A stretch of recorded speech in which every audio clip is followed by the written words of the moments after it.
comecei a desenhar muito cedo. Cedo eu digo com 13 anos, né?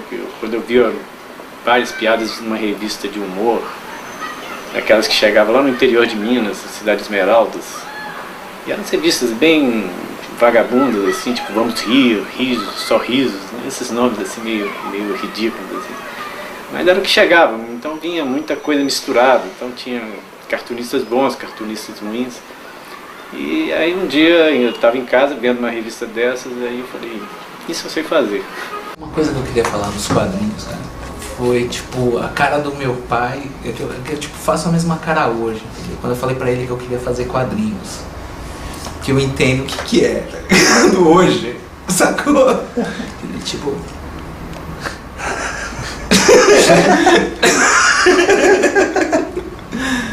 E hoje eu saco a parada, né? É desde criança que eu tô desenhando. E até hoje dizem que eu desenho com crianças de 3 anos.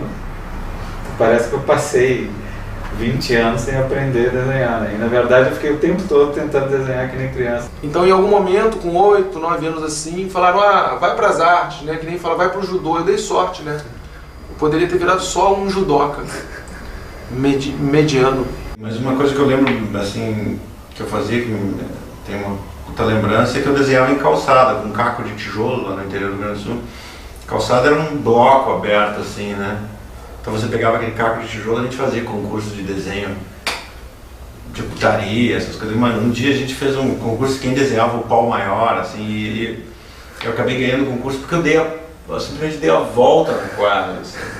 Eu dei uma volta na quadra inteira desenhando um pau. Assim. Quando eu era criança eu já fazia os gibizinhos, né? E continuei fazendo, não sei o que. Aí meu pai era tiete e tal, era pai coruja, ele começou a mandar assim pro Maurício, o Ziraldo, né? Aí o Maurício, acho que ele nem devolveu, não sei se ele devolveu os gibis, mas veio uma linda cartinha. O Tacílio, seus desenhos me lembro quando eu era criança que eu gostava de fazer, parabéns e não sei o que, acho que seremos colegas em breve. Eu tenho essa carta também, que também não sei onde está. O Ziraldo aí, lá ele falou, a primeira coisa que ele falou assim, isso está uma merda, e não sei o que, aí eu saí de lá arrasado. Mas eu entendo o que ele quis dizer. Ele quis dizer que o fato de meu pai e minha mãe gostarem não significava que fizesse bom, né? E eu acho que ele tem razão até hoje, inclusive e tal. Fiz quadrinhos bastante tempo, agora estou tentando sair dessa.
Cartunista é um cara que não deu certo em nenhuma outra profissão, né?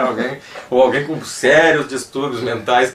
Pô, o cartunista é aquele xarope que tentou fazer outra profissão. Eu falei pra você que tentou ter vocação pra alguma coisa mais séria, não teve, então ficou no cartoon mesmo, agora. Se você fosse representar um cartunista graficamente, é mais difícil do que representar, sei lá, um engenheiro, um banqueiro, um bancário, né? Enfim, quer dizer, você pode desenhar um cara com um colete, sei lá, pedindo dinheiro, sei lá, com uma caneca. Agora, o que define realmente um cartunista é um sujeito irreverente. É um filósofo irreverente. Então vamos puxar pro lado chique, porque é um filósofo no sentido de um cara que pensa a vida. Só que de uma forma irreverente. Quer dizer, ele tem um pedaço de bosta na mão, de um lado a verdade, e no outro uma bosta. Em termos econômicos, eles são muito unidos, a maioria é pobre. Ouço muito falar assim, o cartunista é o urubu que se alimenta da carniça, né? É isso, mas não só isso, né? Que é um cartunista, esse é um termo que se consagrou para essa atividade de gente que faz desenho de humor. Basicamente para zoar os humanos, cartoon. E o cartunista é o cara que faz isso, através de desenhos e tal. Acho que esse é o grau, assim, de você chegar num tipo de humor sem palavras, assim, muito fino. Então o cartoon é essa coisa maravilhosa de você ser um poliglota que consegue se comunicar com qualquer tipo de pessoa, qualquer idade, qualquer faixa social, através de um desenho. Cartunista. O pessoal sempre faz uma confusão, né, entre cartunista, chargista e, sei lá, caricaturista. Acho que cartoon é um negócio mais... O cartoon é uma coisa mais... a pau, assim, num quadrinho, numa situação, o cara resolve, né? Assim, um momento congelado no tempo, né? O cartoon é a piada gráfica, não é essa expressão exata, mas é a piada, é a anedota gráfica, comportamental, que critica, que analisa, que cria, que faz você rir em cima do comportamento humano. A charge é um assunto político em cima de noticiário político. A charge, esse cartoon, é ligado exatamente a um acontecimento, em geral, político do momento. E a caricatura é só o desenho da pessoa. A tira é o cartoon desdobrado em 3 tempos, né? E o quadrinho é aqueles momentozinhos vão se acumulando ali, fazendo uma... É mais perto de um conto do que de um retrato. Né? A história é uma sequência, é um pensamento de alguém. Uma história em quadrinhos parece um filme. Chama de cartunista quem, enfim, trabalha com desenho de humor, né, basicamente. Tanto em quadrinhos, ou sei lá, numa charge, ou num cartoon. O cartunista Ziraldo faz charges, o cartunista Angeli faz quadrinhos e tal. Eu procuro ser um cartunista amplo, assim. Eu procuro fazer charge, eu procuro fazer humor de comportamento, eu procuro fazer cartoons clássicos. O Milor dizia que a definição para eles correta é humorista. Mas ele é mais do que humorista. Está certo que o humor define a maior parte das coisas que ele faz, né? Mas ele é mais do que isso. Porque o quadrinista ele pode ser um quadrinista que não é de humor, né? O cartunista geralmente é um cara de humor, ele é um humorista, né? Queira ou não queira, a gente é humorista, né? Eu acho que o quadrinista pensa em história. Curta ou longa, mas ele pensa numa história. Eu acho que é mais acertado chamar o cara que faz tira de cartunista do que quadrinista, né? Muitos quadrinistas, eles são na verdade grandes eles são bons em tira, em histórias de 3 quadros. Às vezes quando eles vão fazer uma história mais longa, você vê que é uma piada arrastada. Tem uns que não, que são bons quadrinistas e tiristas, não sei se existe isso, mas vamos dizer que sim.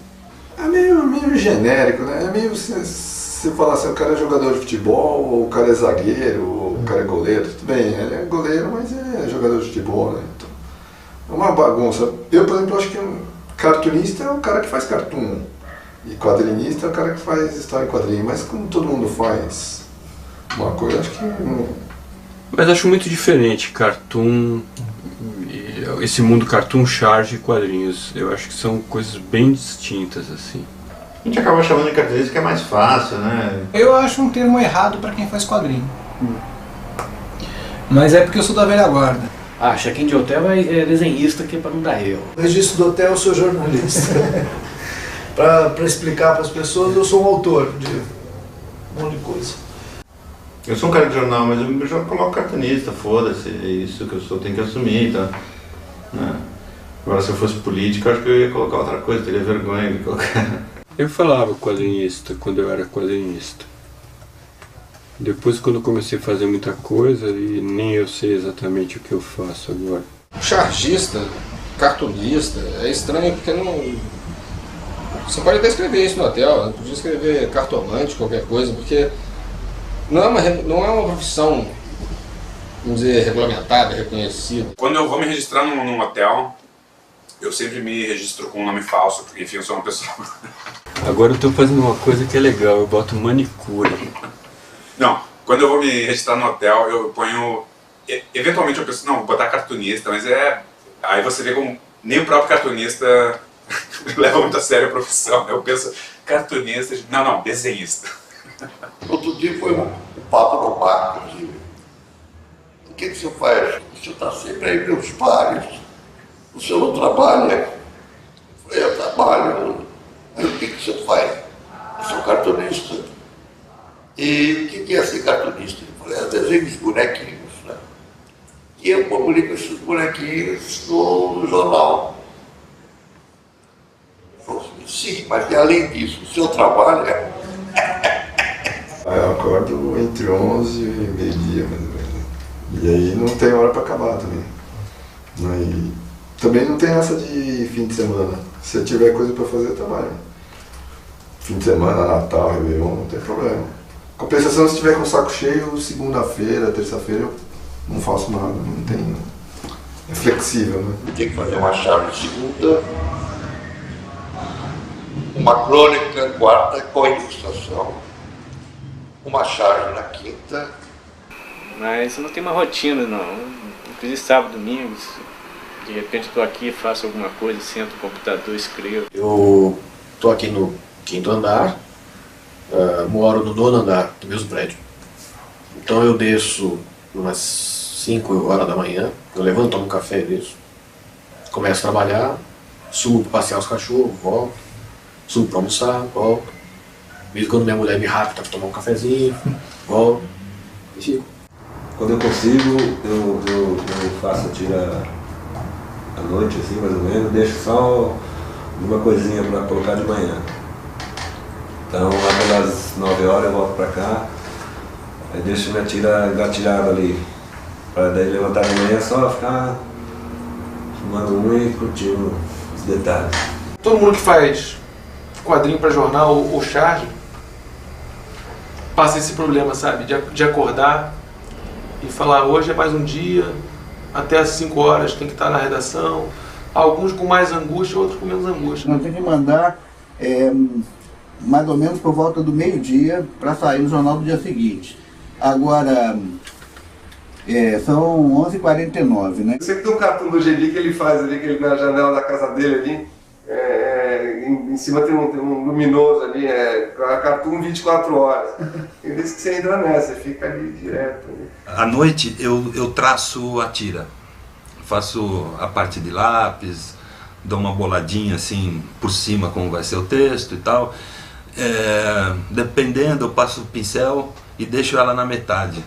Aí de manhã acordo cedo, 8h30, 9 horas, termino a tira, aí dia de charge já começo a ler o jornal em seguida. Você pega um jornal, a primeira página, dá uma olhada nas notícias e faz alguma piada em cima daquilo. Aí eu tenho que produzir a charge até as 8 da noite. Então a saída é fazer uma tira, e até por causa do acelerado da hora, então eu vou fazer mais uma tira dos mosquitos.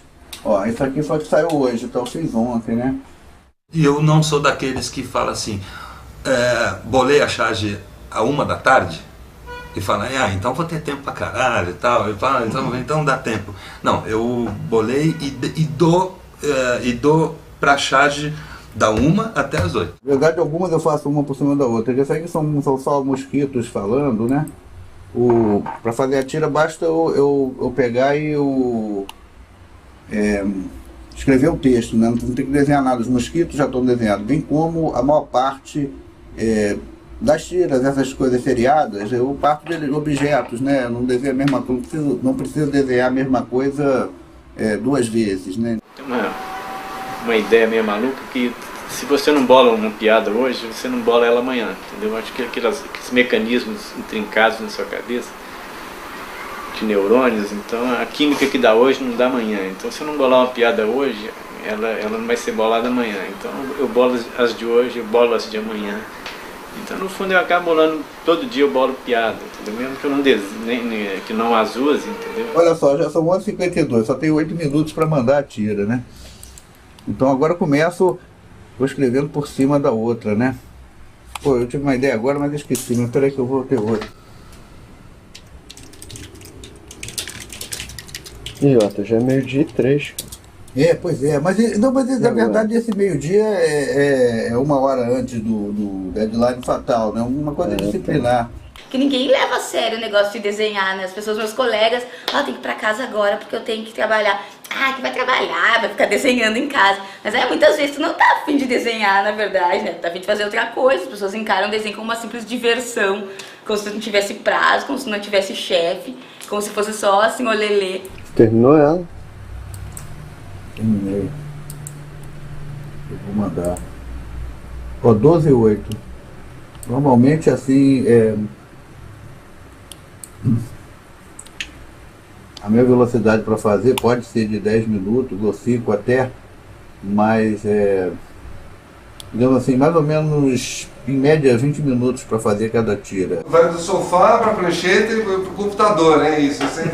Senta lá no sofá com um caderninho de esboço, tem a ideia, depois senta aqui na prancheta, desenha aqui no lápis, né, canetinha, pincel, e aí escaneia no computador e finaliza no computador. Geralmente a cor ali. Eu não preciso de muito material, não ser uma caneta dessas aqui que esteja funcionando e um bloco de papel Chamex, né?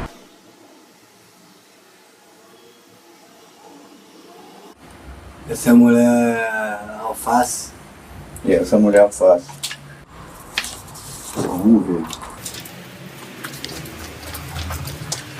Você reaproveita o mesmo quadrinho, por exemplo? Reaproveito. Quem não reaproveita hoje em dia, meu amigo?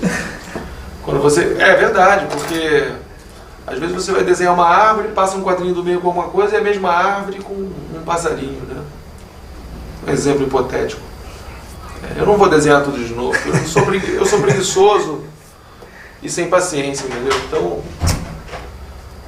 isso não tem nada demais também, não. Isso aí é um item que, por exemplo, isso serve tanto para fazer uma animação como para fazer os quadrinhos, né? Todos os desenhos já ficam prontos. Então sempre aparece ele assobiando, tem umas posições clichês. Já mandou a tira? Não, ainda não mandei a tira, eu acabei de me lembrar isso, peraí.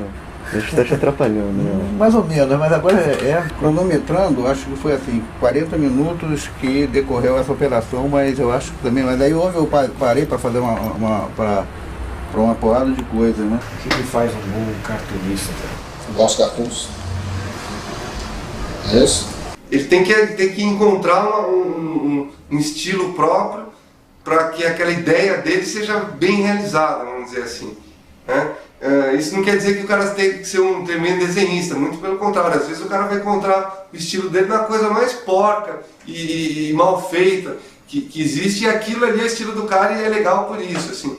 Eu desenho mal, mas agora não dá mais para convencer ninguém que eu desenho mal. E eu não sei desenhar. Ele não necessita ter um desenho apuradíssimo ou virtuoso, né? O cartunista é o cara que faz piadas legais, né? Isso para mim é o principal. Mas de qualquer maneira, o desenho de humor, o cara não precisa saber desenhar. Ele basta, é uma coisa mental. O cara tem que ter uma boas ideias e conseguir transmitir, desenhando bem ou mal, a ideia. E a coisa tem um casamento da ideia com o traço, né? Que ele não precisa... Não pode ser um desenho muito bom para certa piada e também não pode ser o contrário, uma piada boa com um desenho muito ruim, né? Às vezes essa ideia boa só funciona num estilo mais simples, mais limpo, é uma química interessante. O cara tem que achar que ideias funcionam com o desenho dele.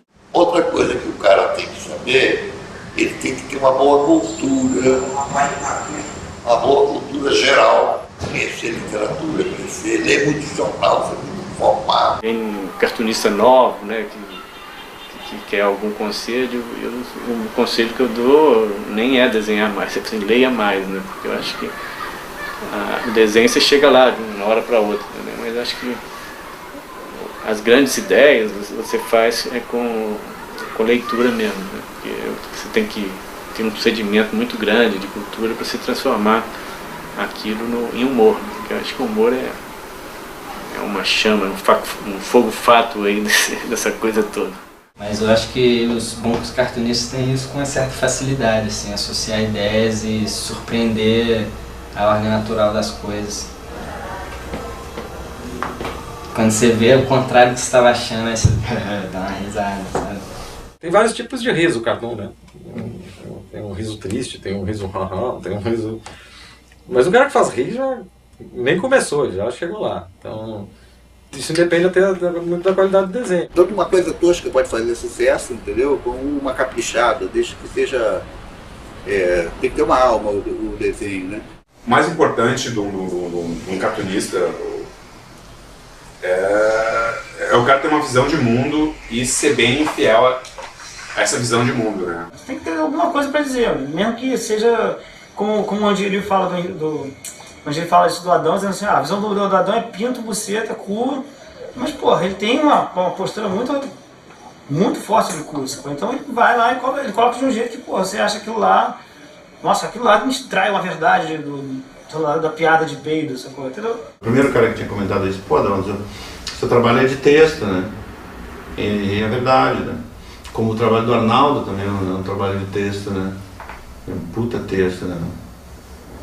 Com desenho que eu gosto muito, que ele sabe o que fazer, o que ele pode fazer com o desenho, que o desenho dele é limitado, mas ele fica só ali, né? E é muito bem feito aquilo, né? Todo mundo é desenhista, né? Desenho é que nem... Nossa, é nato. O desenho é nato, né? Todo mundo nasce com... É que nem a digital do dedo. Cada um tem um desenho assim. A teoria do Laerte eu acho boa, que é o seguinte: todo mundo nasce sabendo desenhar. Tanto que a primeira coisa que a criança usa é o lápis e o papel para fazer a casinha, o papai, a mamãe, o solzinho, né? E vai desenhando cada vez mais e vai melhorando o desenho, vai melhorando. Até que entra o período do desenvolvimento crítico. Fala assim, esse desenho tá ruim, esse desenho tá ruim, esse desenho tá ruim, aí até que trava e não desenha mais. E o desenhista é o que não travou, é aquele que continua desenhando. É que dom parece um pouco aquela coisa de... O cara nasce sabendo desenhar, né? Então, pra ele é fácil. Tá numa turma assim, aquele cara é o desenhista, ele desenha desde criança, ele curte desenhar, não sei o que lá, ele é super bom e eu sou ruim, não sei fazer o que ele sabe e tal. Mas se você gosta de desenhar mesmo, achando que você é pior que o cara e continua desenhando, você vai ter o teu desenho, independente se é pior ou melhor. Então, eu acho que o dom, na verdade, que você tem, não é o dom de saber desenhar, mas é o, digamos, é o dom de ter interesse por desenho, de achar que desenho é uma coisa que vale a pena fazer. Desenhar não se ensina. Se estimula, se desenvolve, se orienta. Não sei explicar. E acontece isso, às vezes eu já dei uma aula, falo, olha, faço assim, assim, assado, aí no mês seguinte eu já não estou fazendo mais daquele jeito. Ensinei tudo errado. Né? Esse é um dos motivos pelo que eu não dou oficina.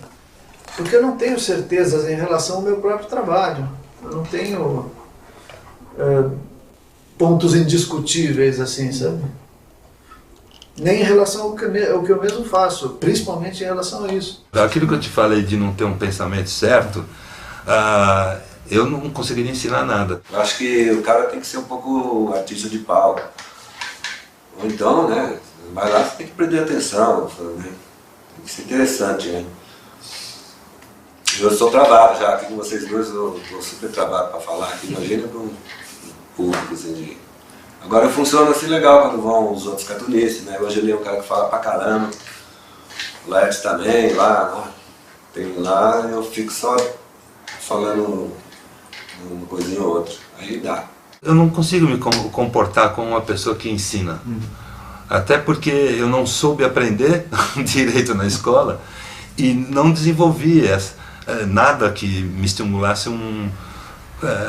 a professorar alguma coisa, né? Eu acho que tem umas coisas que é difícil de ensinar. Eu acho que o cara nasce com o punch da coisa, né? Com a verve, ou não nasce, né? Eu não vejo alguém ensinando verve na escola. Que é isso que precisa para ser cartunista. É verve. É você ter uma verve e colocar ela direitinho para o leitor.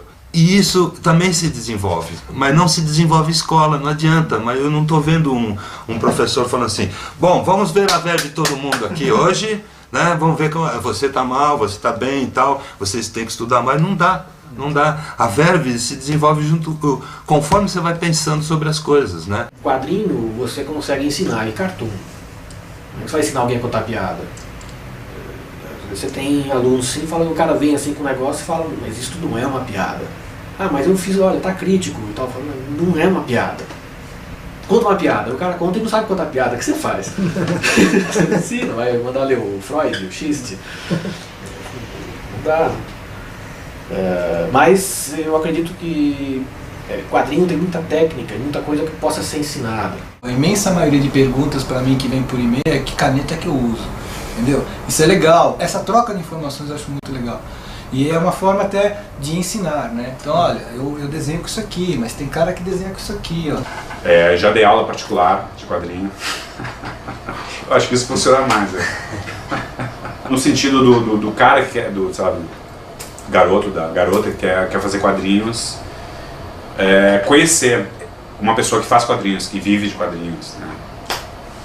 Entrar em contato com as pessoas e perguntar o que quiser pra ela, tipo, não, qual é o pincel que você usa nanquim, você esboça, É mais uma coisa de você, funciona, ao meu ver, no sentido do cara entrar em contato com alguém que vive daquilo e tal.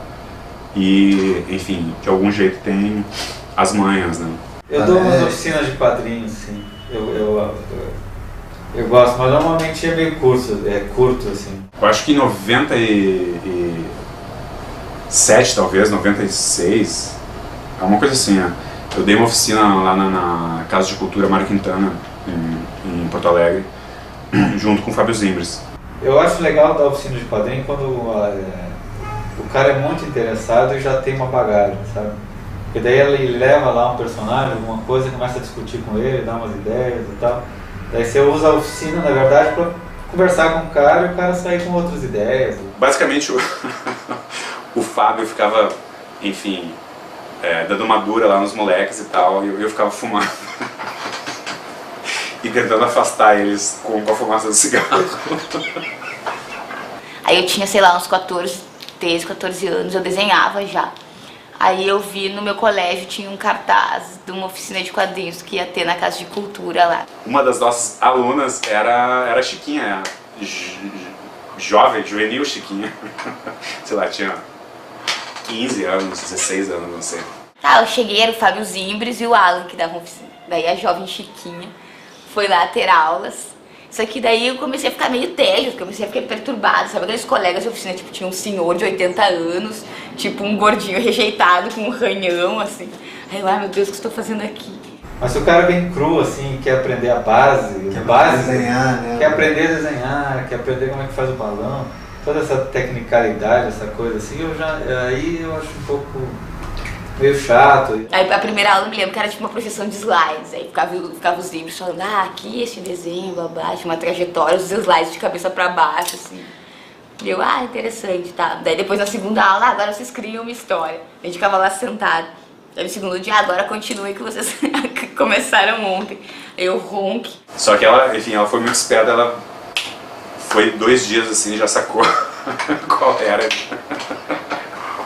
Depois não foi mais, né? Eu posso fazer isso em casa, sabe? Na real, daí eu meio que desapareci. Eu roubei os desenhos dos professores também, porque eram a fuder. Afanei alguns e sumi. O cara já tem que vir meio com uma bagagem, assim, tipo, de já saber as coisas e aproveitar o curso para pegar informações, juntar com aquilo que ele já sabe, com a vontade que ele tem e ir adiante, né? Sempre quando me entrevistam, fazem essas perguntas do tipo, o fato de ser mulher, não sei o quê, porque tem poucas mulheres, não sei o quê. Não sei explicar porque, talvez, sei lá, porque mulher goste mais de dinheiro, não seja tão estúpida e prefira uma profissão mais rentável. Mas o fato é que tem poucas cartunistas. Claro que tem menos que homens, né? Como em várias outras modalidades, assim, outras profissões. São 2 profissões que as mulheres até hoje não dominaram, porque são muito truculentas. A profissão de homem é cartunista e estivador. Já viu mulher estivador? Não tem também mulher cartunista. Mas existem cartunistas. Existem mulheres cartunistas, elas são mais espertas, vão fazer outra coisa, elas não ficam nessa, desenhando. Nós somos uma coisa meio masculina assim, mas pela tradição da coisa toda. A mulher sempre aprende a se divertir mais cedo que a gente, né? A gente fica lá vendo quadrinho, tocando punheta pra... E as mulheres, sei lá, põem maquiagem pra rua, sabe? A gente ainda fica meio incubado antes de criar coragem pra rua, acho que é isso. quadrinho sempre desenhou muito a mulher sempre teve muito presente, mas não fazendo quadrinho. Eu acho muito massa ver que tem mulheres fazendo quadrinho também, me interessa bastante. Eu conheço mais do que antigamente era uma seca do caralho nessa área, né? Os únicos eventos que eu fui na minha vida, que não havia uma mulher, não tinha uma garçonete, não tinha uma faxineira, não tinha nada. Acho que nem pra gay era legal aquele troço, porque era um universo árido, uma coisa horrorosa. Foram os eventos envolvendo a área de os lançamentos infelizes de cartoon e quadrinho. Agora, eu sou totalmente favorável, evidentemente, a ter cada vez mais mulheres gostosas nos quadrinhos, entendeu? Não mais mulheres gostosas, mais mulheres desenhando, porque eu acho que tem poucas mulheres desenhando, entendeu? Devia ter mais. Eu acho que está mudando esse perfil, isso é um exagero que eu faço. Tem a nova geração, tem um monte de meninas fazendo, legais e tal. Mas até que tem vários problemas que não são de conhecimento geral, assim. Tem várias meninas fodonas que eu curto pra caralho. Eu, por exemplo, se eu estiver vestido de ótima Bernardes, posso ser chamado de uma cartunista mulher. O Otto me disse que recebeu uma carta de um cara da Folha, que leu a Folha e disse: ah, porque a Chiquinha é tudo disfarçado de mulher, né, Otto não sei o quê. Eu, vai que eu assim, não sou eu sou eu. Pois é, também é um nicho muito pequeno que eu estou ocupando sozinho, pessoalmente, fazendo essa força para marcar esse espaço aqui, o cartunista e transformista e contrabaixista. Quem que é a Maria Nanquim? Maria Nanquim acho que não existe, não. Pelo menos eu nunca vi. Maria Nanquim, eu acho que isso é mais uma lenda urbana. Tá, Maria Nanquim, que é tipo Maria Chuteira. Se esse quadrinista fosse rico, acho que podia aparecer. Olha só, isso aí é uma lenda, não é verdade. As garotas gostam de músicos e não sei o quê. Cartunista não tá com essa bola, não. Não conheço, não. Elas existem? Manda elas pra cá, então não precisa.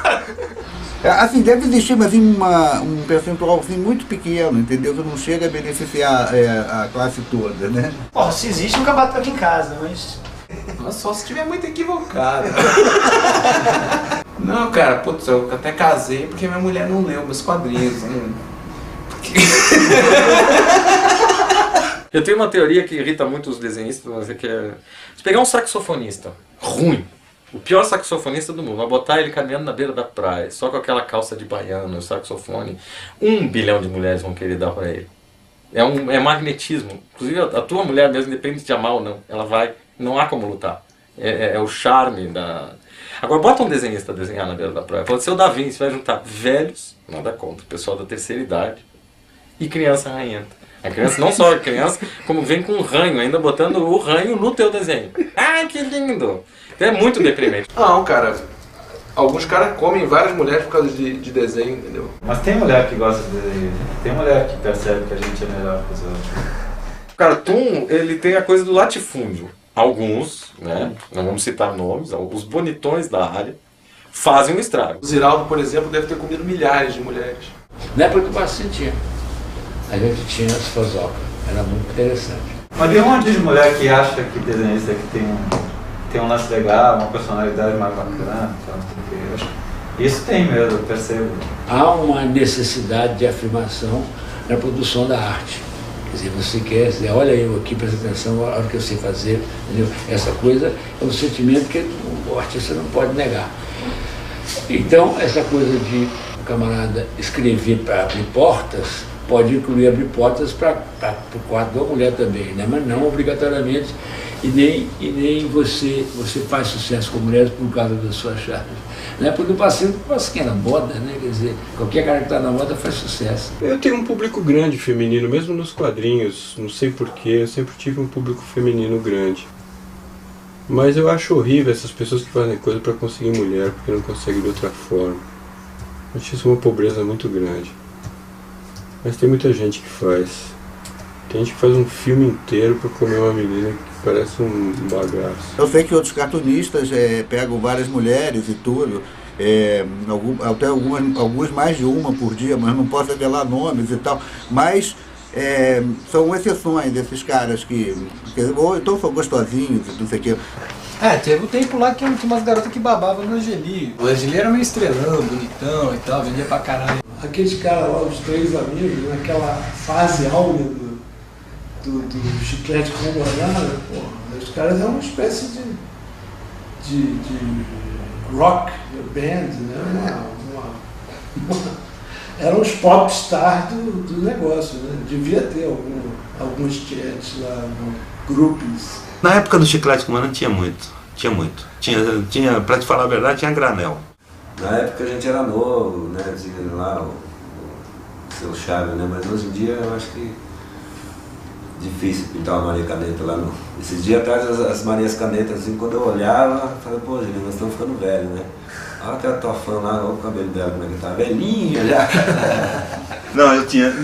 É que eu abusei mesmo, é que eu entrei de cabeça nessa coisa. Eu falei, porra, pra aproveitar, é pra aproveitar a vida, não é pra aproveitar a vida, então vamos aproveitar a vida, né? Pô, não existe nada mais legal no mundo do que aquela menina que é inteligente, bacaninha e ajeitadinha e que fala que gosta do seu trabalho. Não é seu tipo físico que está encantando ninguém, é o que você desenha, o que você escreve. Ou isso é uma mentira que eu estou inventando só para poder justificar tudo isso. Mas também, cara, o que é uma Maria Nanquim? É uma pessoa que gosta do que você fez, não do que você é de verdade, entendeu? Pô, coitado de mim se eu fosse meus quadrinhos, né? Pode ser que algum determinado desenho tem que ter um caralho desenhado assim, explícito, né? Quando o Geraldão ficou pelado uma vez, o pessoal falou que tinha que colocar uma tarja, né? Então é bem ridículo você estar passando no ano 2000 e não poder sair um pintinho desse tamanho desenhadinho ali, né? Entendeu? Aí põe aquela tarja, aí comecei a botar uma tarja aí, brochava a tarja, sabe assim? O importante é assim, ele não seja pornografia pela pornografia, seja parte da história, entendeu? Até conquistar esse espaço de sair lá o Geraldão sem censura, né? Aí eu deixei ele pelado um bom tempo, assim. Às vezes eu desenhei lá no Jornal do Recife, eu desenhei um homenzinho pelado tomando banho, assim, com um documento à mostra. Eu pensei, não, isso não vai passar, que fiz um teste. Ele é recordista de andar pelado na grande imprensa do Geraldão. Será que isso passa? Será que isso não passa? Passou tranquilo, viu o jornal lá, tipo, com tudo à mostra. Porque no Jornal do Sul não passaria. Na Zero Hora não passaria o cara lá com o pinto de fora, sabe? Mas no Jornal do Recife passou, acho que os caras do Nordeste são mais abertos. Uma putaria boa, pornografia é um negócio legal, né? Mas eu acho muito massa quadrinho, assim, de putaria, tipo o Zéfiro. Eu tenho vários daqueles, tipo A Mulher e o Cavalo. Porque isso era tipo a revista pornô do meu vô, sei lá, do meu pai. Acho que foi uma parte fundamental da minha formação como cartunista, foi as revistas de sacanagem. Eu sou mais adepto da pornografia virtual agora, né? Mais fácil de apagar, não precisa queimar, enfim. Não gruda as páginas. Mas eu gosto de pornografia, eu sempre gostei daquela secreção toda ali, assim. Sempre que a gente coloca numa história, o desenhista, por exemplo, fica com tesão desenhando. É muito bom, tem a automasturbação.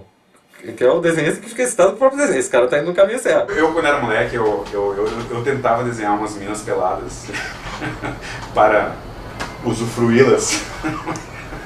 Aí eu vi que eu não sabia desenhar. Tipo... O poder de desenhar é maravilhoso tu criar ali uma mulher que fica com tesão. Ver gente trepando é a melhor coisa do mundo, não tenho nada contra. Cachorro trepando é bom, qualquer coisa. Desde que trepe tá legal. Eu sou fã de pornografia, acho pornografia extremamente válido.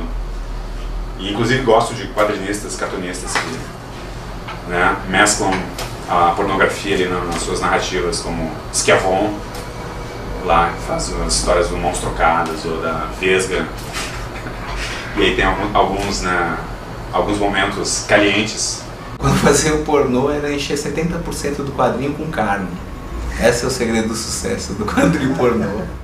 Eu já falei, um dia eu vou lançar um livro de autoajuda que são técnicas de masturbação, que é a única forma de se autoajudar. Pornografia faz parte do mundo. Tá aí pra gente usar pra piada, usar pra texto, usar pra tudo. Usar até pra prazer próprio. Eu baixo os filminhos de velha, eu gosto de velha, eu gosto da terceira idade. Tenho muito CD que é a melhor idade, terceira idade. Gosto de umas coisas meio bizarras. É o lado sombrio do ser humano, mas é um lado, ele gosta disso. Eu gosto de coroa, adoro desde... E é engraçado que eu já tô na idade que eu tinha que começar a gostar de menina nova, né? Mas eu cada vez gosto de mulher mais velha ainda, daqui a pouco eu tô gostando de necrofilia. Tô perto.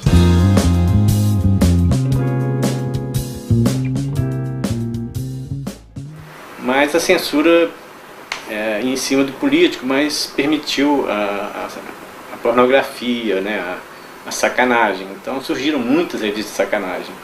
Então isso também criou um mercado muito grande para os cartunistas que estavam surgindo. O Pasquim começou no fim dos anos 60, né? 68 ou 69, se não me engano. Então, mas esse período inicial foi um estouro, né? Bom, com relação ao Pasquim, é evidente que eu não vou falar nesse texto, você tem que fazer um filme sobre o Pasquim. Mas evidentemente que o desenho de humor, a caricatura, o cartoon, a charge, voltaram a ter importância na empresa brasileira depois que o Pasquim apareceu. Foi um negócio fantástico, né? Porque juntou ali vários cobras do cartoon e do quadrinho, do desenho. Jaguar, Cláudio, Zeu, Fortuna, esse pessoal todo, Milor, principalmente, quer dizer... Praticamente todos os cartunistas da época, assim, daquela geração, todos desenharam, publicaram no Pasquim, né? De vez em quando você via lá coisas internacionais, às vezes o Jaguar publicava o cara de fora. E o humor também estava esquecido, não tinha uma revista de humor no Brasil. E aí apareceu uma quantidade infinita de cartunistas, né? O Pasquim abriu muito, né? Porque o Pasquim, a gente tinha um concurso permanente de cartões. Então as pessoas mandavam cartões e a gente publicava e pagava os que eram aprovados. O Ziraldo tinha ido nesse O Diário que eu publicava para dar uma entrevista e eu mostrei para ele um monte de desenhos e ele trouxe aqui para o Rio. O Enfio viu e o Enfio acompanhava meu trabalho porque ele recebia o O Diário aqui, era assinante do O Diário. E aí eles me deram uma página, então fui um dos primeiros cartunistas assim, dessa nova geração a ter uma página no Pasquim. Quando o Pasquim começou, aquele negócio tinha poucos cartunistas, hoje em dia tem dezenas de cartunistas bons em cada cidade. Não há um jornal diário no Brasil que não tenha seu chargista. Todo mundo no Brasil hoje, toda essa geração tem, pode ser considerado filhos do Pasquim. O Jaguar, por exemplo, eu acho até hoje o desenho do Jaguar ultramoderno. É um desenho que eu vejo não só na minha geração que ele influenciou, como várias outras que vieram depois. O Jaguar está sempre ali. Porque se não tivesse tido o Pasquim, eu acho que milhares de pessoas nunca nem saberiam o que é cartoon, o que é quadrinho, o que é isso. O Pasquim mudou um pouco a linguagem da imprensa, né? Teve um período de censura prévia, teve um período que um monte de gente foi presa. Então o Pasquim foi boicotado de várias maneiras. E era uma coisa perigosa mesmo, assim, porque o Ziraldo dava até o nome do advogado pra gente, para as namoradas da gente, para as mulheres. Que caso alguém sumisse, entendeu? Liga para esse advogado se fulano sumir, entendeu?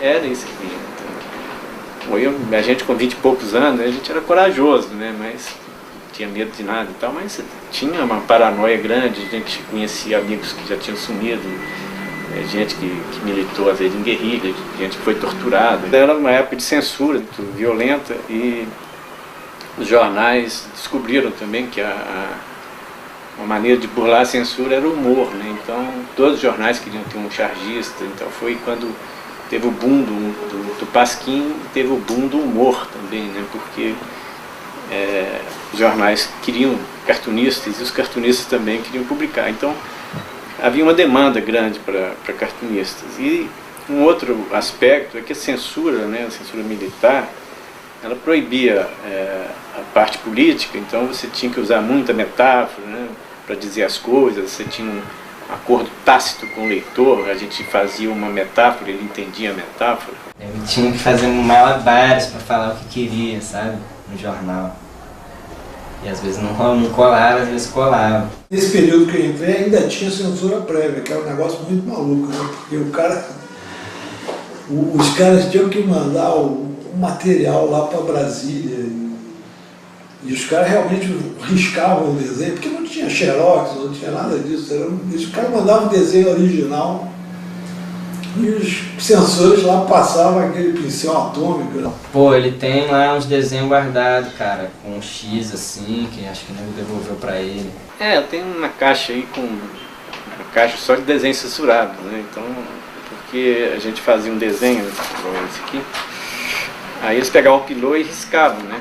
Aquele pilô, aquele negócio grosso, assim, cara. E ainda por cima escrevia embaixo, vetado, para não haver dúvida. Então não estragava o desenho, né? Então a gente passou a fazer só o layout. Então a gente fazia um layout em papel vagabundo e tal, e mandava para eles. Aí se fosse aprovado, a gente fazia o desenho. Então às vezes era até comemorado, isso passou, né? Quando voltava o material da censura. Né? Tem uns que não dá para entender porque o nego riscou. Tem outros que, sei lá, falam uma palavra, às vezes, sei lá, não dá para entender. Alguns não dá para entender. Eles cismavam, né, com alguma coisa que fosse alguma crítica ao poder, né? Esse desenho que eu guardei é ridículo. Que era um desenho assim, de uma televisão e tinha no chão um cocô assim, como se estivesse assistindo a televisão. Aí o cocô falando assim, opa, vai começar o meu programa. Porra, aí esse desenho foi censurado violentamente, vetado. Fiz um cara baixinho, um cara grande. Aí o grande falou, você me conhece? O baixinho falou assim por alto. Aí, pô, censuraram isso. Troço totalmente idiota. Então assim, não tem critério. Por que isso? Não, porque o cara grande deve ser o poder, o de baixo. E de repente era só um cartoon sobre linguagem, entendeu? Então... E o Jaguar Zinaldo, eles mandavam um monte de coisa, assim, textos absurdos, pegavam, copiavam qualquer texto, mandavam uma quantidade enorme de material que não era nem de verdade, era só para boi de piranha, né, para ver se confundia os caras. Mas os caras eram chatos para... E eu acho que eles liam tudo aquilo e saíam censurando direto. A gente tentava burlar a censura, mas não adiantava nem você provocar a censura, né? Você acaba se adaptando à miséria, né? Lembra aquela história da rã, que você jogar ela na água fervendo, ela pula para fora, mas você colocar ela dentro da água fria e se for esquentando, ela cozinha ali dentro. Então é esse processo que o poder faz, né? de cozinhar em banho-maria, né? E no final você acabava fazendo um desenho idiota e se passava, você vibrava, quer dizer, você já estava contaminado com o poder da censura, né? O foco do Pasquim lá, a coisa deles era mais político mesmo, porque era um regime de exceção, aquela coisa toda, então a ideia era bater no regime, e tinha todo aquele negócio, né, aquele clima político de contestação. Tinha Guerra Fria, entendeu? Tinha dinheiro americano entrando aqui, querendo mudar consciências. Era um caldeirão de coisas, de repressão que existia, de falta de liberdade, e um mover tão intrincado que a gente não tinha outra alternativa a não ser fazer cartoon de militância. No Brasil, na época, tinha isso. Você tinha que fazer uma charge de esquerda. Você não podia relaxar um pouquinho e fazer sobre o cabelo de uma dondoca. Com a abertura, esse panorama mudou um pouco, né? Porque aí os jornais já podiam falar de qualquer assunto, né, político, e já começou a prescindir um pouco dos chargistas, né? Então o mercado ficou um pouco menor com o fim da censura, né? Então a gente partiu para outras revistas, outras publicações. Estava um bom marasmo, não tinha nenhuma revista de humor, de humor que não fosse influenciado pelo Pasquim, ou tentando fazer um novo Pasquim. Eu não conseguia publicar em outros lugares onde o editor era mais engajado, vamos dizer. O cara não, esse humor é alienado, pô, né? Já porque o tom da época era humor político, de carrasco, contra os militares, né? Se eu desenvolvo um tipo de humor, e que é um tipo de humor, por exemplo, que eu e o Laerte desenvolvemos aqui, nos anos 80, e o Glauco também, não era um humor que a gente de repente tirou do nada, criou uma coisa nova. A gente foi beber lá nesse tipo de humor dos anos 50, do Carlos Estevão, do Milor no Pif Paf, né? E a gente modernizou, injetou uns rocks ali no meio para transformar uma coisa da nossa geração. É lógico, a gente não planejou, vamos injetar, vamos fazer, foi saindo, né? A Chiclete com Banana e tal, que é o que marcou mesmo o pessoal da minha idade, assim, quase não se falava em política. Era um quadrinho mesmo, humor de personagens, de situações, era um lance de sacanagem, né? Drogas, esse tipo de coisa. O Chiclete com Banana foi o primeiro que teve a influência do Pasquim, mas muito dos webcomics, da Harakiri, de Carnat Savage, a revista francesa, misturou coisas que antes não estavam misturadas, né? Era uma vontade que acho que todo mundo tem, né? Fetiche. Que é o fetiche de cartunista, ter uma revista de humor e tal. E aí resolvemos fazer a revista, que era uma revista para ser só o meu trabalho, só que isso se mostrou inadequado, né, para mim, porque não daria para fazer a revista sozinha, e aí fui incluindo colaboradores e aí virou, nos últimos números, era uma revista já densa, tinha textos de várias pessoas, tinha encartes. E era uma revista que ninguém acreditava que fosse dar certo no Brasil, porque todas as editoras importantes tinham tido a oportunidade de publicar e recusaram, porque achavam que não ia dar certo, que era um humor muito americano, né? A revista ainda sai até hoje, né? Então, todo mundo foi leitor de média numa época de sua vida e guarda essa reputação, né? A gente pensou que ia fazer 1, 2 números, 3 números, o máximo, né? Que era meio a tradição das revistas aqui. Só que no primeiro vendeu tudo. A gente tirou 20 mil, vendeu tudo. E aí foi numa escala. O Toninho falou, vamos dobrar a tiragem. Vendeu tudo no número 2. Chegamos a 115 mil exemplares. Era exemplar pra caralho. Pra caralho. Vendia legal na época, né? Foi um sucesso a seco editorial, né? O Geli chegou a vender 100 mil exemplares e tal. O Geraldão também vendia 60 mil.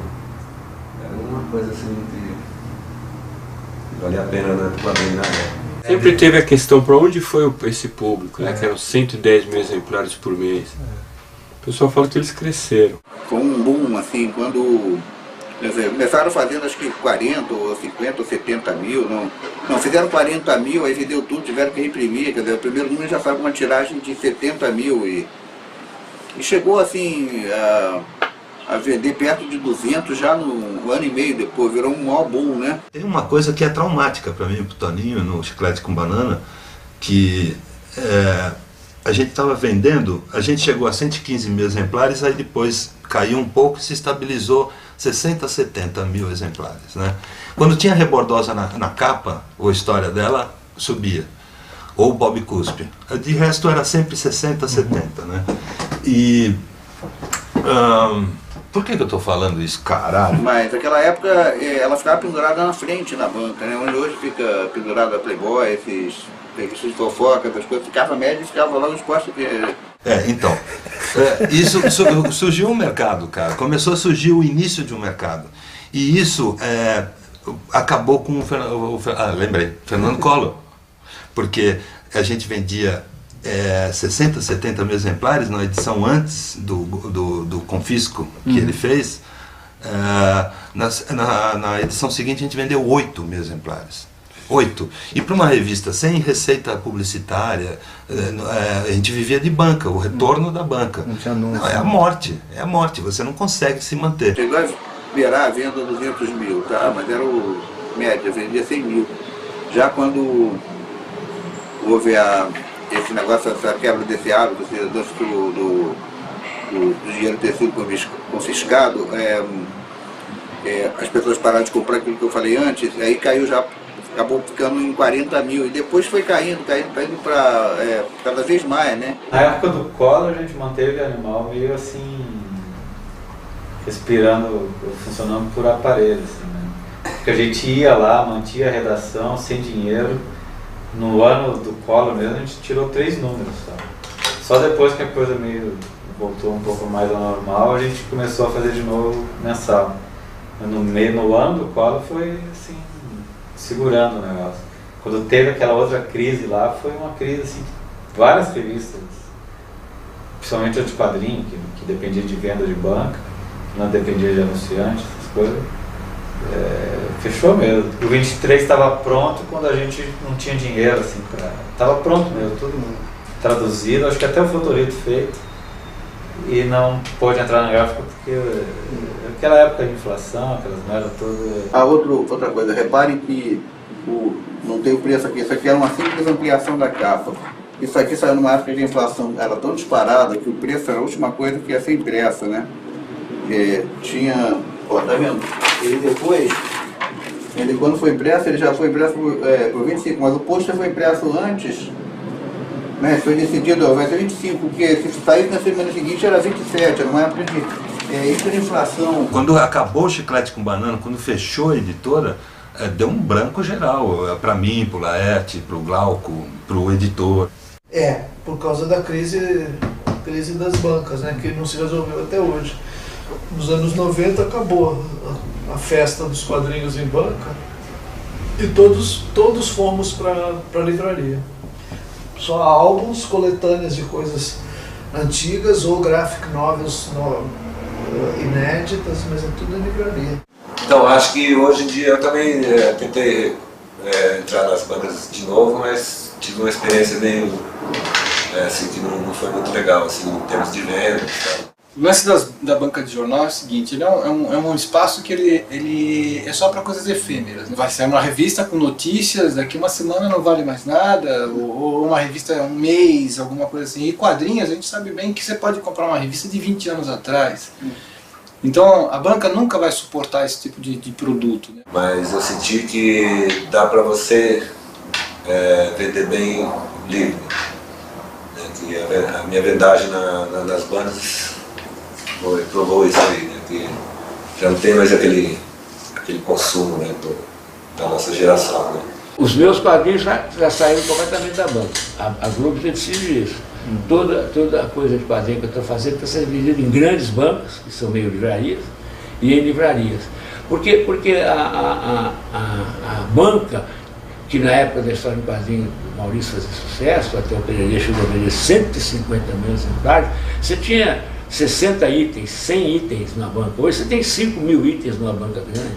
Você tem revista para tudo. E surgiram as outras versões baratas, né? Que o gibi não é mais a única, que antigamente era, mas agora tem jogos, tem RPG, tem internet, tem facilidade de ver filmes toda hora, né? TV a cabo, DVD, essas coisas assim. Tem dois tipos de leitor, né?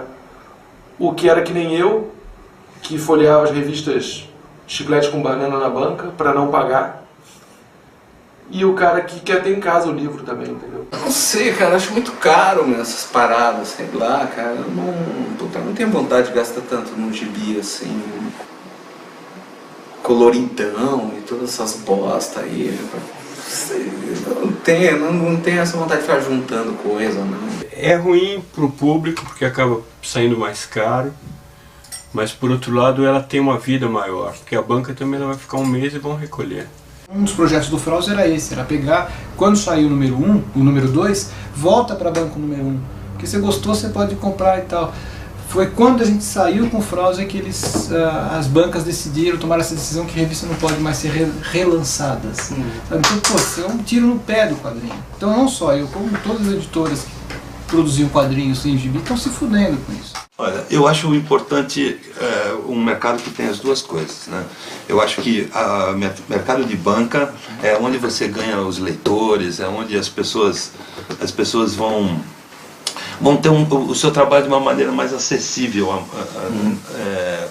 tá próximo de você, tá na banca de jornal, na sua esquina, né? Agora, eu acho fundamental depois de um tempo ter coletâneas de trabalhos que vão para a livraria, que é onde a pessoa guarda mesmo. Eu acho o estante, ficar na estante, ter um lugar na estante, eu acho importante. A gente já tem um número de livraria no Brasil que é muito baixo, né? Buenos Aires tem mais livraria que o Brasil inteiro. Então, isso aqui é uma piada. E se a maior parte disso diz que não tem espaço para quadrinhos, então você resolve o quê, né? Pode ser que as pessoas achem que quadrinho é um negócio infantil, até porque o começo foi esse, né? Essa coisa assim, quadrinho é para criança, só criança que lê, ou isso aí é para retardado, existe um certo preconceito. Onde tive preconceito foi no tempo que eu vendia de mão em mão. Isso era foda. Quando teve um período que eu saía vendendo minhas revistas, e eu vendia de mão em mão, né? Eu imprimia e ia lá no Bexiga, centros meio intelectuais de São Paulo, e ia ficar vendendo nos bares. A grande maioria das pessoas falava assim, não quero quadrinho, passei da idade. Um cara erudito não vai ler quadrinho, mesmo o tratamento que se dá, né, aos lançamentos, as coisas totalmente diferentes. É verdade, eu fiz uma palestra para uma entidade aí como quadrinista e me pagaram R$300. Aí 2 semanas depois me convidaram para fazer uma palestra como escritor e me pagaram R$1.600. E tinha van com ar-condicionado, não era Kombi. É muito diferente o tratamento. Até pelo nome, eu acho que tinha que mudar, né? História em quadrinho é um nome horrível, horrível. Eu ainda não consigo achar um outro nome para isso, mas pô, História em quadrinho é um nome medonho, né? Assim, remete a coisa infantil, né? Não fala, por exemplo, um romance não fala história em letrinhas. Você vai ler Romeu e Julieta, é história em letrinhas, né? Esse nicho do quadrinho adulto é uma coisa menor, né? Eu acho. Não é tão grande quanto o quadrinho infantil, mas... Bem ou mal, é o cara que mais vende quadrinho nacional no Brasil, né? Deve ser o Maurício de Souza, né? Tem outro que vendeu assim tanto pro mundo inteiro, e vende até hoje. Maurício de Souza, eu acho um grande autor, enfim, dentro do caminho dele, né? Que ele próprio, aliás, construiu. Ele é um gênio brasileiro dessa coisa de quadrinho comercial, infantil e tal. Ele construiu esse troço. Mas ao mesmo tempo o Schiavon é um gênio também, só que é outra coisa. Ninguém vai confundir uma coisa com a outra, não precisa. E eu lia quando eu era moleque muito. Lembro de um Dia das Crianças para pedir um gibi do Cebolinha de presente. Mas eu gostava muito quando era criança. Tem aula, né? Devo ter muita influência do Maurício de Souza. Eu lia muito Mônica e Cebolinha quando eu era moleque, assim, tal. Inclusive, aprendi a ler antes de ir pra escola, assim, lendo gibis, principalmente do Maurício de Souza. O Maurício é um cara que é legal, mano. Um cara que enxerga como um negócio o trampo todo, né? O Maurício de Souza é um quadrinho industrial mesmo, não dá pra... Então, nesse quesito, o cara soube fazer mesmo, né? Toda a equipe dele achou a linha, achou o público. Eu lia quando eu era moleque. O Maurício teve uma geração que, queira ou não queira, foram leitores do Maurício, né? O meu filho foi leitor do Maurício. Houve uma mistura de influências, gente que se influenciou, por exemplo, pela revista Chiclete com Banana, ao mesmo tempo que estava lendo a Mônica. Ou ainda carregava a influência da Mônica, ou do Cebolinha, sei lá. E o Maurício tem o seu mérito. Tem o seu mérito, que não é o mérito que eu prezo, mas ele tem. Né? Ele construiu uma coisa que ninguém construiu na América do Sul, uma empresa de história em quadrinho, que produz filmes, dá emprego para um monte de desenhista, colorista, diagramador. Alguém que já trabalhou no estúdio do Maurício? Tem o Lourenço, né? O Lourenço Mutarelli, ele trabalhou lá. Desenhava, mas só na intercalação, que eu nunca peguei os bonecos legais. Porque é entre um desenho e o outro, então é um intermediário, o lema é passa rápido, ninguém vê, então não precisa ser exato, porque o que conta são as pontas da animação. Mas foi assim, era ruim, era bom, eu era muito moleque, não era do moleque assim de idade, mas mentalmente eu era. Então eu fazia umas putas sacanagens, eu passava durex no dedo assim, segurando a lapiseira, e punha uma cruz escura e dava umas puta dormida lá. Eu pendurava, eu e um outro cara, o genovista, pendurava minha blusa na cadeira e a gente ia pro cinema, tipo, funcionário público. Eu não era...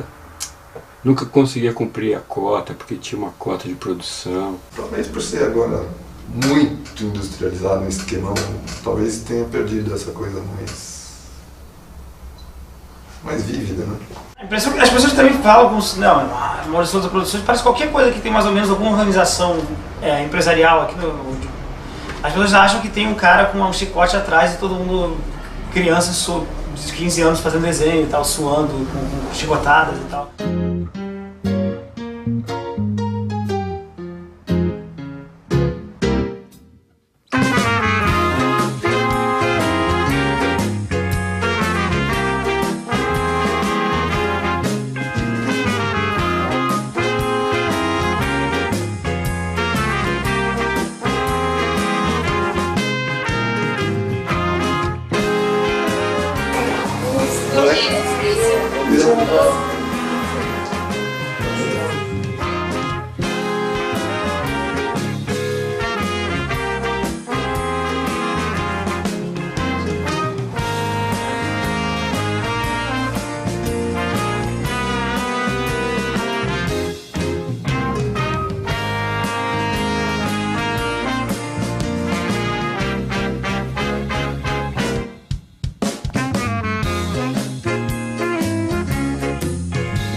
Vamos lá? Vamos lá então.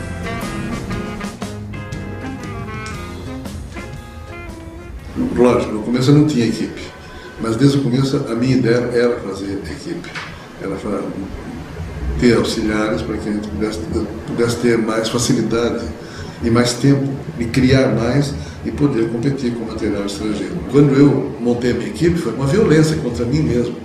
Puxa, alguém vai mexer no meu traço, na minha letra, no meu desenho, depois no meu roteiro. Nossa, cada uma dessas foi um parto. Mas eu tinha que fazer, era a minha proposta.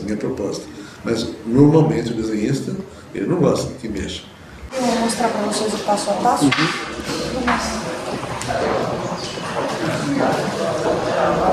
O Robson é um dos roteiristas aqui do estúdio, né? 10 roteiristas. Além do Maurício. Além do próprio Maurício. O Maurício eventualmente também faz algum roteiro, desenvolve alguma história. O roteiro é passado para o Maurício, né? O Maurício avalia todo o material nosso e, se aprovado, é passado para o desenho.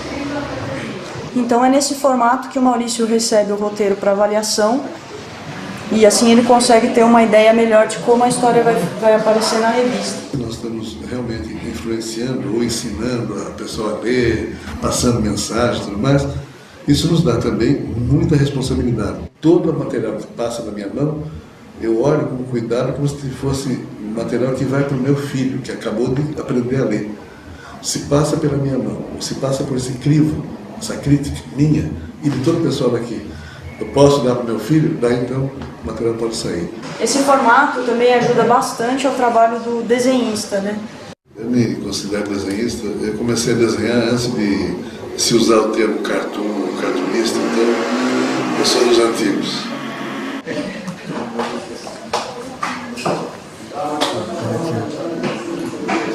Gustavo é um dos desenhistas, então ele recebe o roteiro com a aprovação do Maurício e aí, seguindo as indicações do roteiro, ele vai fazendo as ilustrações da história. Os desenhistas precisam seguir um padrão, né, do Maurício, né, o estilo dos personagens. Quando eu comecei a desenhar, muitos anos atrás, o meu pai, que foi um grande artista, maior que eu até, mais completo do que eu, e não deu muito certo, porque ele não sabia administrar, ou se administrar. Ele me sugeriu, Maurício, você vai fazer mais ou menos o que eu fiz? Então desenhe de manhã e administre à tarde o que você vai fazer. E eu fiz mais ou menos isso.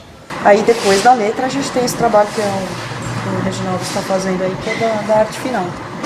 Então ele vai cuidar dos efeitos de movimento, perspectiva, textura, sombreamento. Por isso que o pessoal trabalha com as penas com diferentes espessuras de traço. Né? Traços internos geralmente são mais finos, os traços externos um pouquinho mais grossos. Né? E é essa variação de traços que vai transpor, né, todos esses efeitos no desenho. E resolvi fazer a coisa industrialmente. Eu vou fazer para enfrentar a concorrência de igual para igual. Do jeito que eles fazem, eu vou fazer.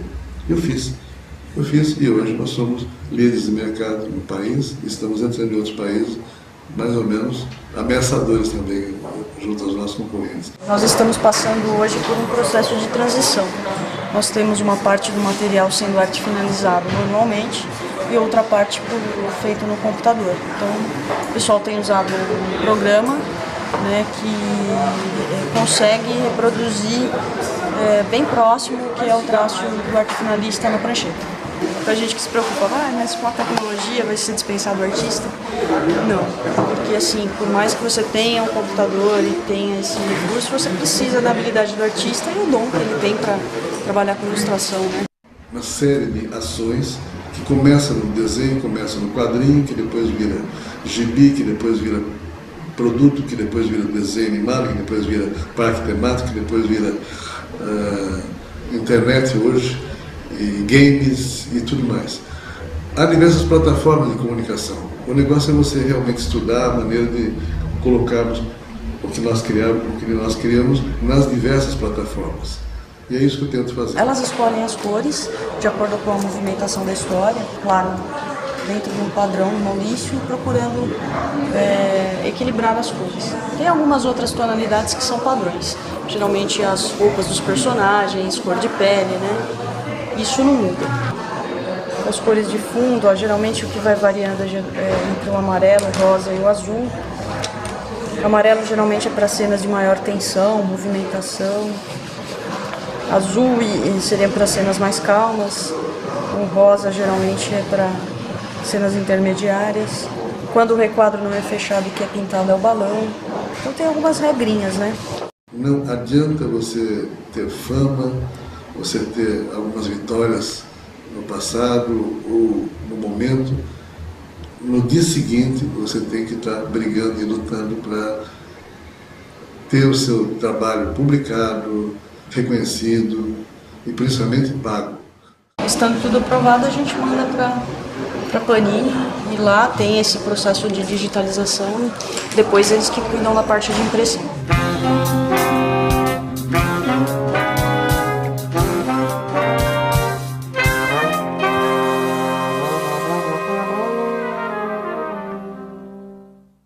Eu acho que a grande vitória da nossa geração de jornalistas, de artistas, principalmente, foi avançar nesse sentido de ter liberdade de exprimir o que pensa, né? Aqui no Brasil o nego fala que liberdade de expressão, mas é mais ou menos, né? Tem coisas que você falar, você responde, processos e tal. Você tem que ter um cuidado extremo assim com o politicamente correto. Não tem jeito, saca? Você jamais vai poder fazer uma piada hoje em dia, tipo assim, ridicularizando um grupo social. Você não pode ridicularizar o gay, a lésbica, o negro, a mulher, de jeito nenhum. E aí é meio delicado isso, e aí muita coisa vai beirando pro politicamente correto para justamente evitar o maior número de processos possível que você conseguir, cara. Já aconteceu processo por causa de algumas charges, né, da época que eu pegava muito no pé da PM, com razão, fazia muita charge de violência, né? Quando eu desenhava na Brasil, por exemplo, na revista Erótica Brasil, lá eu aprendi um monte de coisas, né? Porque era uma revista, apesar de ser revista erótica, era totalmente politicamente correta. Então quando eu era moleque, eu falava assim, o traveco, lá não, lá se eu ia desenhar um travesti, era a travesti, já que me ensinaram isso. Não, você não escreve o traveco, Márcio, você escreve a travesti, sacou? Então é tudo assim, por incrível que pareça, é tudo politicamente corretíssimo, você tem que tratar tudo com o maior respeito. Foram processos assim, de policiais, não da polícia militar. Eu já tive algumas advertências até já tive uma advertência uma vez da polícia militar, assim, mas o processo mesmo foram de alguns policiais que se sentiram ofendidos por algumas charges, né? Inclusive eram charges que faziam alusão se eu não me engano, que faziam alusão não à truculência da polícia, mas à penúria da polícia, tipo, salário, esse tipo de coisa. São coisas meio exageradas, né? O politicamente correto é bom até certo ponto, mas para o humor não faz muito sentido. A censura politicamente correta tá ficando muito perigosa, né? Então acho que ela veio para substituir uma grande censura e muito pior até que a da ditadura, porque na ditadura eles te prendiam, o negócio te prendiam. Agora não, agora eles querem te processar, querem fortunas, entendeu? É um negócio complicado. O negócio do politicamente correto é uma importação do sentimento americano. Quer dizer, aquela sociedade do meio oeste americano, a maioria silenciosa americana, é muito enquadrada, entendeu? Então fica esse negócio de você vir com essa hipocrisia de não poder chamar preto de preto, ou não poder brincar com ele, chamar ele de crioulo se você gosta dele, tem que chamar de afrodescendente. Eu acho que você pode chamar o cego de deficiente visual, eu acho uma besteira. Por que chamar de deficiente? Eu acho muito mais depreciativo do que chamar de cego. Deficiente visual. Esse Steve Wonder é deficiente. O cara é eficiente pra caramba. Ele só não enxerga, mas ele é eficiente. É um cara mais eficiente do que muita gente. Ele não pode se chamar de deficiente. Acho uma sacanagem. Certas palavras não podem mais.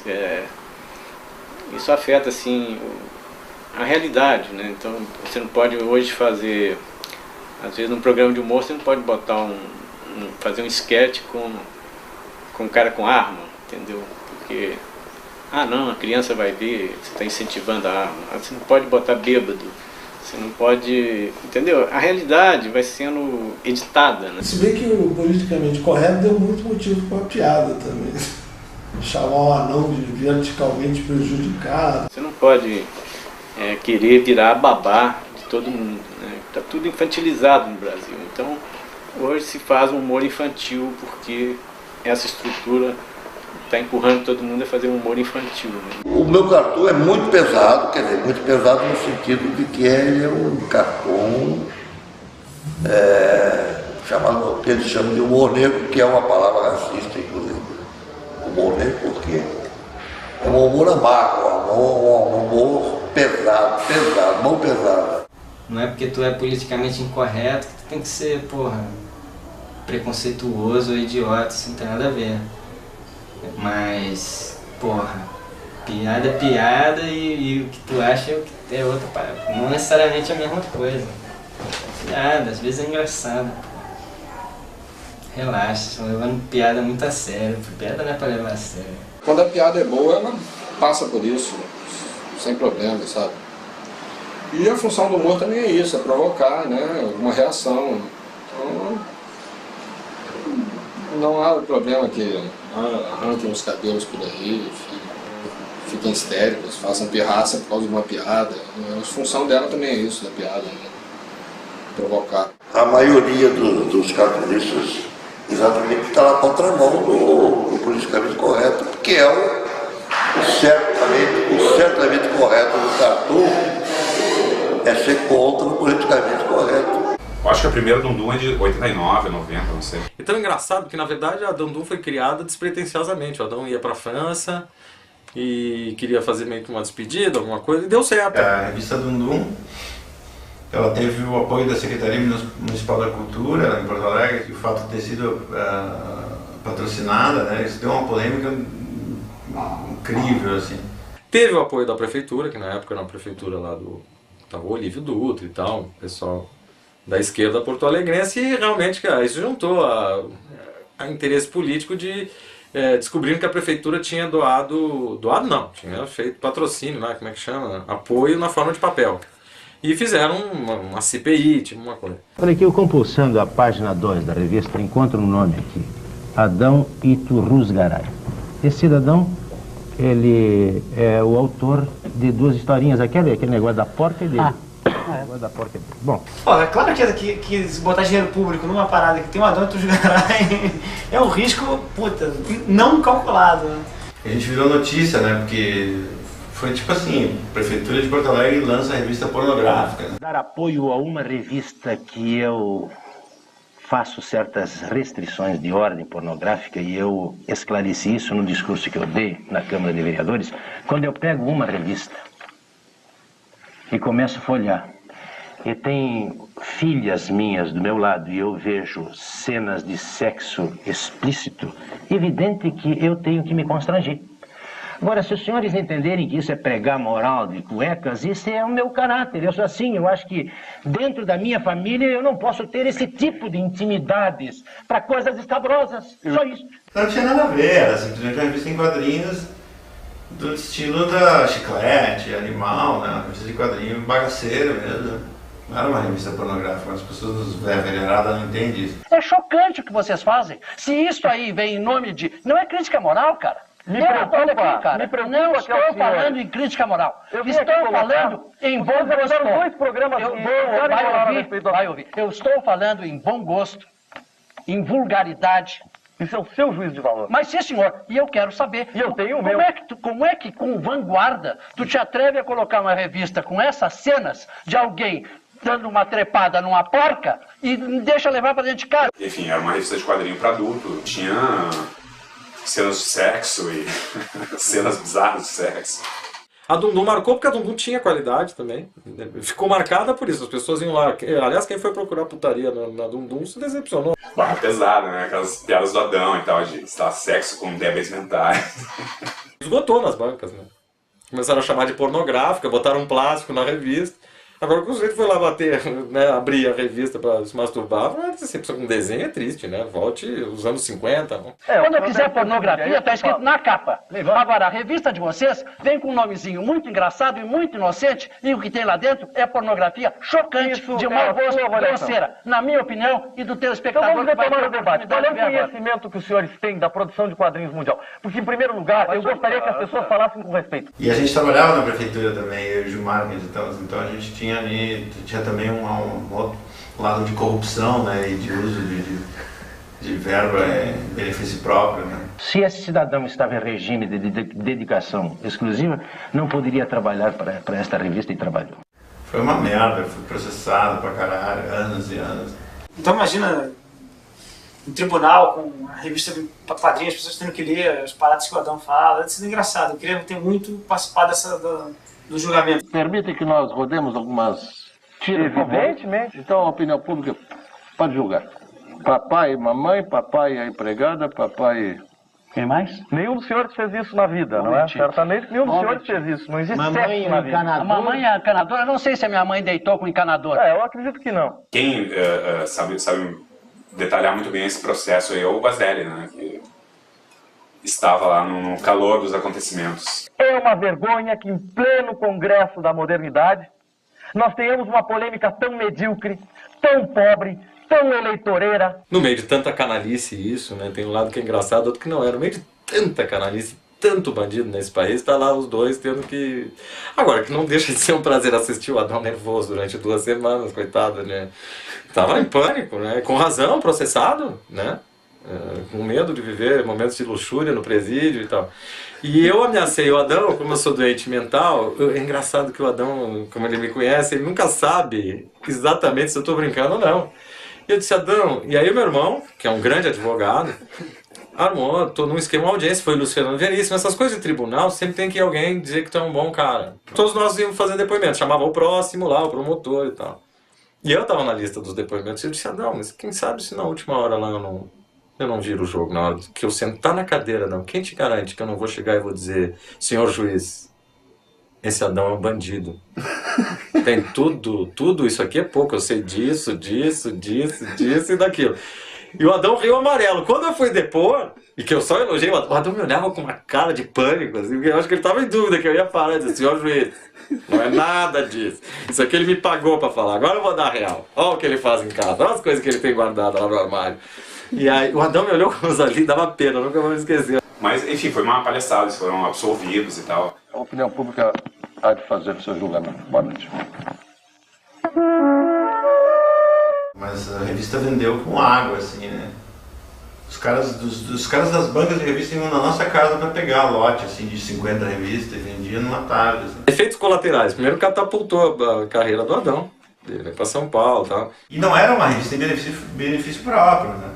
Era uma revista em que a gente reuniu todos os desenhistas gaúchos e desenhistas, depois desenhistas de São Paulo, alguns, teve gente da França, quer dizer, a jogada era essa, caras velhos, novos, nova geração, e aquilo serviu, foi uma coisa importantíssima para a cultura do Rio Grande do Sul. Assim. Esse pessoal da Dundum, o Adão, o Gilmar, o Silvio Silveira, Fábio Zimbres, o Schiavon, que na época morava em Porto Alegre. Agora criou um medo, esse mesmo medo que eu falo, por exemplo, dos editores, nunca mais a prefeitura apoiou o Padrinho lá. Esse lado é um lado ingrato, tem o lado assim na hora, pô, que legal, uma briga, escândalo. É bom por um lado, mas pro outro é ruim, porque o burocrata fica com medo. Por que o cinema ganha grana pra caralho, né? Dinheiro do nosso bolso aí, né? Por que não dá mais grana então para que se façam 2 revistas, 3, daria para fazer 5 revistas de quadrinho no Brasil? Mensal, né, com a grana que vai para os filmes, e muitos filmes vão uma chatice, né, cara? Para fazer um filme, você fazer um filme tem que gastar 6 milhões. Com 6 milhões dá para fazer uns 100 gibis. É essa a diferença. Umas peças horrorosas, nos cinemas medonhos, e os bons também, mas eu quero dizer, por que não quadrinho? Eu acho que poderia ser um apoio cultural. Eu sei que na França, no Ministério da Cultura, tem uma portinha ali que você abre, que é correspondente ao mercado de banda desenhada. Eu acho que seria legal, mas por outro lado também fico pensando no tipo de cobrança que isso aí teria, porque lá na França não tem censura assim, desse tipo. O cara recebe dinheiro e tal para fazer um negócio, mas fala, não tem censura. Sinceramente, eu sou muito desconfiado com coisa assim oficial. Eu não gosto, sabe, que nossa fonte de renda mais certa venha do governo. Eu gostaria que tivesse 1 milhão de livrarias e todo mundo falasse, eu quero, olha esse, sabe, tivesse isso. Eu não acho essas leis de incentivo Eu acho que a porra do governo devia gastar em esgoto e escola mesmo.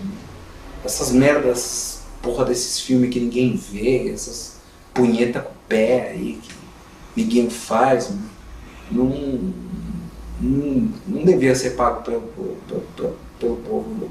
Mas o certo seria o produto se autofinanciar, que é como é o cinema americano. Os caras não recebem dinheiro de Lei Rouanet para fazer os filmes, né? São capitalistas, investem no filme, o filme é feito com todo profissionalismo, né? E eles têm um mercado interno que absorve aquilo. Se o filme estoura, os donos do filme ficam ricos, né? Como a gente é visto como uma cultura menor, lei de incentivo à cultura, dizendo, pra que tá dando pra quadrinho? Essa porra é cultura? Independente de arte ou não, é uma forma de expressão e comunicação, é cultura. Se é para ganhar apoio, eu acho que deve ser então considerado como arte, né? Se cinema é arte também, então quadrinho é arte, tá? Essa frescura é uma arte, mas é arte, né? Lógico, né? Tem desenho, tem história. Todo mundo que vive de criação é artista. Eu vivo de inventar coisa, de inventar uma coisa. A gente tem um papel em branco, ainda não existe nada aqui. Eu vou pintar, vou desenhar uma coisa aqui. Quem faz isso está fazendo arte, logo eu sou artista. No meu caso, não. Eu faço um negócio que é apenas uma espécie de borrada gráfica. Não é arte. Não é arte. Eu acho que a arte é colocado como subcultura, né? Colocado como cultura marginal, de segunda categoria. Eu não me sinto desconfortável também, sendo subcultura. Não me sinto mesmo. Então, acho que o quadrinho pode ser considerado arte, então, mas não precisa, né? O quadrinho é mais legal que seja um toque, assim. É mais show de rock, né? O quadrinho é mais show de rock e a arte é mais, sei lá, mais jazz, música clássica. E eu não sei se dá pra dizer que quadrinho é arte, entendeu? É uma forma de expressão linda, né? É uma arte menor, assim, né?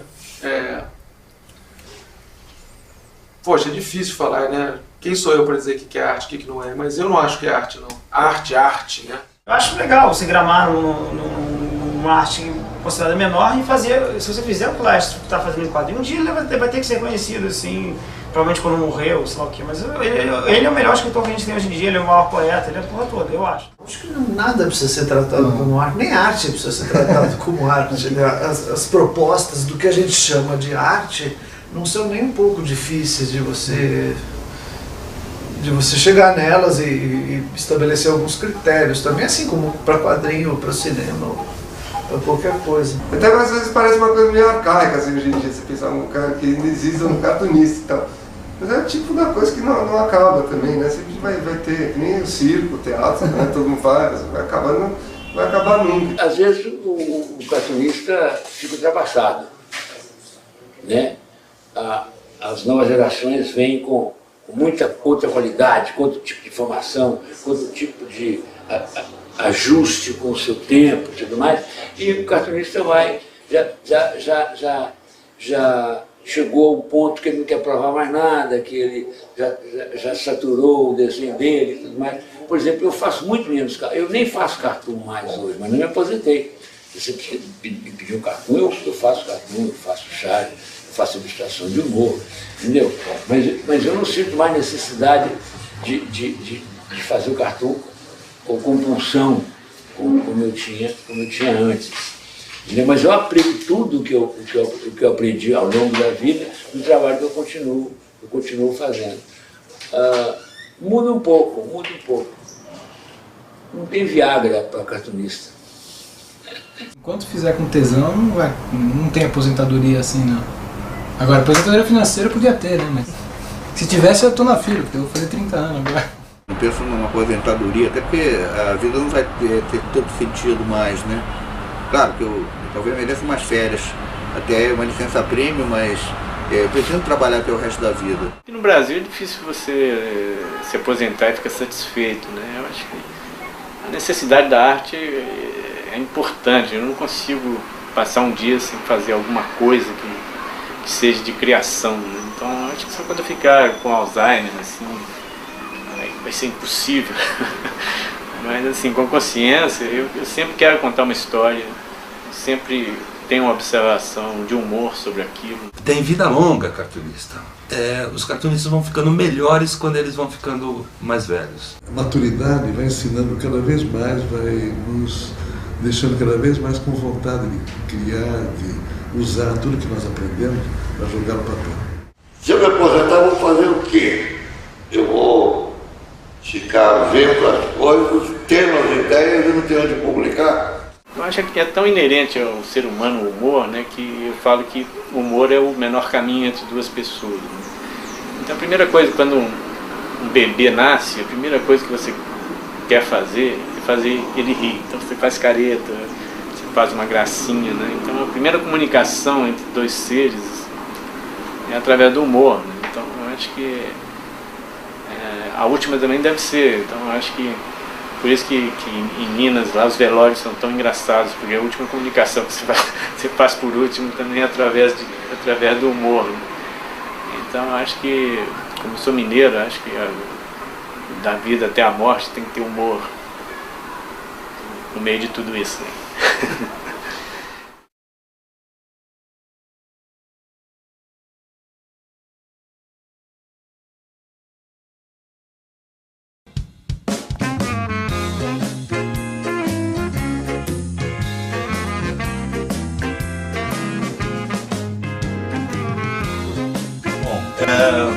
Meu nome é inteiro, né? O nome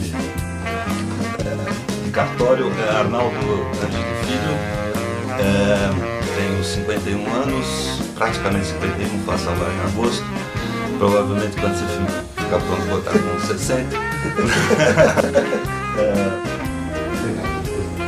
Cadê o microfone tá aí? Oi? O microfone tá aí? Tá aqui, tá aqui. E pega bem? Pega bem. Modula bem? Mas o que você tinha perguntado? Essa era a resposta qual por isso? Agora, o que era a pergunta, né?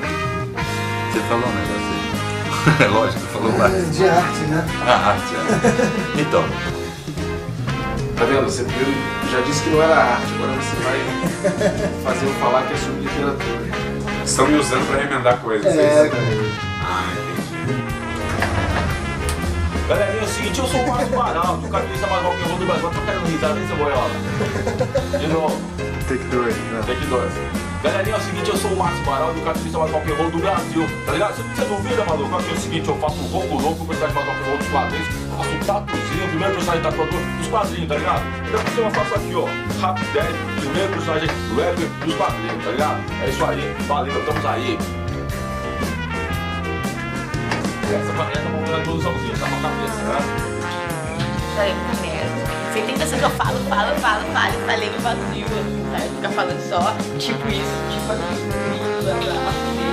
deve ter uns 50% de informações. Tá ligado? Com muito orgulho, tá ligado? Não gostou, vai se fuder, tá? Desculpa. Agora, se vocês querem que eu tenha um gênero do cartoon, do humor, é o Milor Fernandes. Mas vocês jamais vão conseguir entrevistar ele, porque ele é gaiteta, ele fica fechado lá naquele lugar dele. Ele mal atende a mim, que conheço ele há 40 anos, quanto mais alguém que quer entrevistá-lo.